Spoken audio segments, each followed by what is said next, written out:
में, ठीक है। अब इसमें ना हम एक बहुत स्मार्ट तरीके से प्ले आउट कर सकते थे, पता नहीं आप लोगों ने प्ले करा है कि नहीं करा है। एक बड़ा ही स्मार्ट तरीका है। स्मार्ट तरीका क्या, मैं आपको समझाने की कोशिश करता हूं। देखो, सपोज मैंने ये ट्रेड प्लान करी, ठीक है, और सपोज क्या मतलब प्लान करी थी अपन ने ट्रेड ये, और उसके बाद में स्टॉप लॉस यहां नीचे का था, बहुत छोटा सा स्टॉप लॉस हमने दिया था, 1 आवर टाइम फ्रेम पे ट्रेड था ये।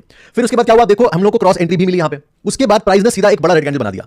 कुछ लोग यहां पे डरे भी होंगे कि यार स्टॉप लॉस लगने जा रहा है, ठीक है। जो डरे हुए, जो डर गया वो मर गया, सीधी सी बात है, उसको तो बाहर निकल गया वो डर के मारे वो। बट जिन्होंने रोक के रखा ट्रेड अपने आपको, देखो मैं कैसे प्ले आउट करता हूं, मेरे बोल सकते हो एक काइंड ऑफ एक पिरामिडिंग का तरीका है। जैसे यहां पे ट्रेड मैंने एंटर कर लिया, ठीक है, ये मेरा एक ट्रेड चालू है, ये मेरा एक ट्रेड चालू है, ध्यान से समझना इसको। उसके बाद प्राइस नीचे आया, यहां पे आया। अब देखो अगर मैं यहां पे एंट्री करता हूं लॉन्ग पोजीशन, दोबारा से एंट्री, और गाइस ये एवरेज नहीं है, इसको एवरेज से कंफ्यूज मत कर लेना, ठीक है, कि ये मैं एवरेज कर लिया हूं, एवरेज नहीं कर रहा हूं, ध्यान समझना पूरी बात को। मैंने दूसरी ट्रेड ली, स्टॉप लॉस मेरा सेम है, और अब देखो उस ट्रेड में ही पहले हम इस जो हमारा मेन ट्रेड था, मेन ट्रेड में हम टारगेट लेके चल रहे थे, मतलब बेसिकली मैं यहां तक प्राइस को एक्सपेक्ट कर रहा था, ये मेरा टारगेट है इस पर्टिकुलर ट्रेड का 1:7 का टारगेट हो जाएगा, लगभग यहां तक का टारगेट एक्सपेक्ट कर रहे हैं। ये रेजिस्टेंस का एक रीजनेबल टारगेट है, बहुत ओवर एक्सपेक्टेड भी नहीं है, और ऊपर भी प्राइस जा सकता है, बट हम एक रेजिस्टेंस तक एक्सपेक्ट कर रहे हैं, ठीक है। तो इसमें अगर आप देखोगे तो 1:7 का टारगेट हो रहा है, लेकिन जिसने भी सेकंड ट्रेड ली हुई है, इसी में देखो, इसी में सेकंड ट्रेड का टारगेट जो ना अगर वहां तक आ जाता है तो देखो गाइस 1:23 का रिस्क रिवॉर्ड हो रहा है, 1:23, इट इज क्रेजी।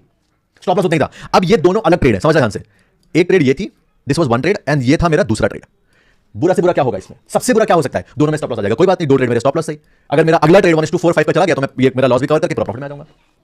आप साइकोलॉजी समझ रहे हो, हाँ, कि कितना, जितने स्टूडेंट हैं उनको सबको मालूम है, उन्होंने सबने सीखा हुआ है कि पिरामिडिंग में इसको कैसे हम करते हैं। और सेम टाइप का ट्रेड मैंने पहले भी बताया था, 1:35 गया था मेरा ट्रेड, उसके अलावा एक और क्रेजी ट्रेड था, आई थिंक वो 1:70 का रिवॉर्ड था, बहुत क्रेजी ट्रेड गया था वो, ठीक है।